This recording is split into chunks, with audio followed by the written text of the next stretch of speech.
अस्सलाम वालेकुम, मैं हूं engineer Adeel Gilani sun solar से।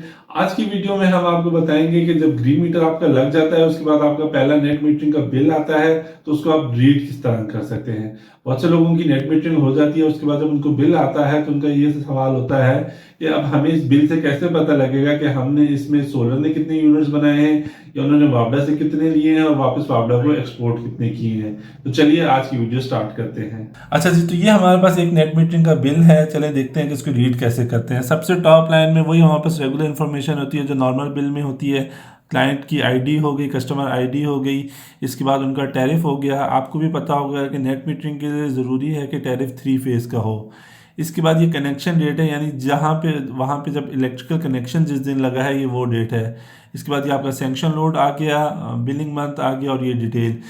अब जैसा कि आप यहाँ देख सकते हैं कि यहाँ पे दो रेफरेंस नंबर लिखे हुए हैं, एक रेफरेंस नंबर है और एक ओल्ड रेफरेंस नंबर है। जब भी आपका नेट मीटरिंग हो जाती है उसके बाद जो आपका मीटर का रेफरेंस नंबर है वो चेंज हो जाता है।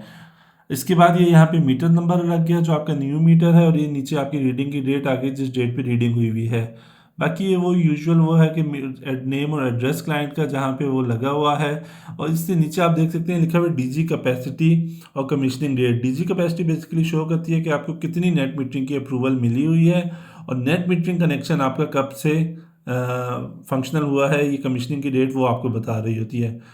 उससे नीचे जो हमारे पास मेन टेबल है ये आपको एक्चुअल बताता है कि आपने क्या यूनिट्स कंज्यूम किए हैं और एक्सपोर्ट कितने किए हैं। सबसे टॉप पे हमारे पास जैसे कि लिखा हुआ है import off peak. Off peak time में आपने कितने यूनिट वापडा से लिए हैं। ये आपकी प्रीवियस रीडिंग आ गई और ये आपकी करंट रीडिंग आ गई। इन दोनों का डिफरेंस आपको बताता है एक्चुअल कि आपने इस मंथ में कितनी यूनिट कंज्यूम किए हैं। इसी तरह सेकंड थिंग आपके पास पीक टाइम आ गई। जैसा कि आपको पता है कि हमारे पास पीक टाइम शाम के वो 4 घंटे होते हैं जिस टाइम इलेक्ट्रिसिटी कंजम्पशन बहुत ज़्यादा होती है।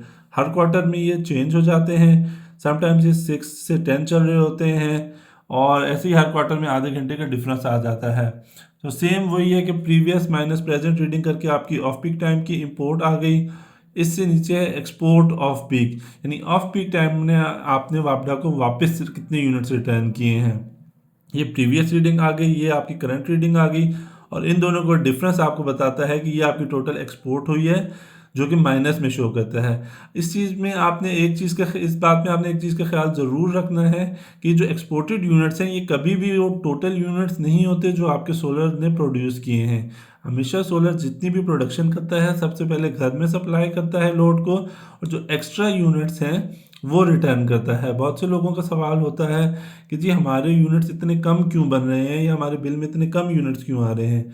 रीज़न बीइंग कि वो जो भी बना रहा होता है सोलर, सबसे पहले वो घर में इस्तेमाल होते हैं, और ये सिर्फ और सिर्फ एक्स्ट्रा यूनिट जो उनकी ज़रूरत से ज़्यादा होते हैं वो रिटर्न होते हैं। अगर आप इससे नीचे आए तो आपको पता लगेगा कि इन्होंने बिल की कैलकुलेशन की हुई किस तरह है। ये जैसे कि आप एक टेबल देख सकते हैं जिसका टाइटल है बिल कैलकुलेशन। यहाँ पे उन्होंने टैरिफ के रेट लिख दिए हैं, जो एक है 41.680, ये ऑफ पीक यूनिट का रेट है विदाउट टैक्स, और ये हमारे पास एक है 48, ये पीक यूनिट का रेट है विदाउट टैक्स।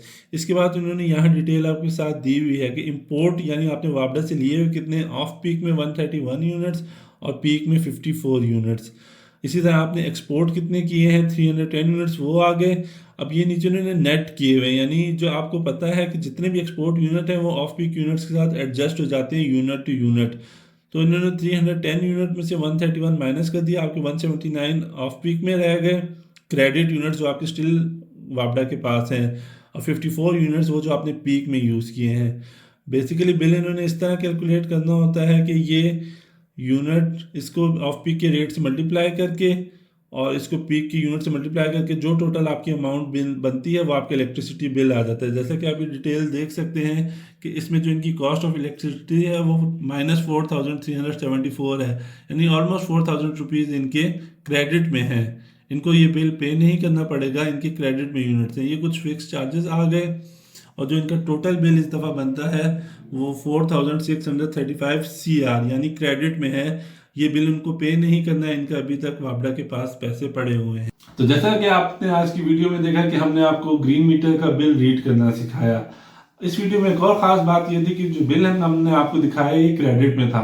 तो अगर आप भी चाहते हैं कि आपके इलेक्ट्रिसिटी बिल भी जीरो हो जाए और इनफैक्ट नेगेटिव में चला जाए, तो आज ही सन सोलर से रब्ता करें और अपने लिए एक सूटेबल सोल्यूशन बनवाएं।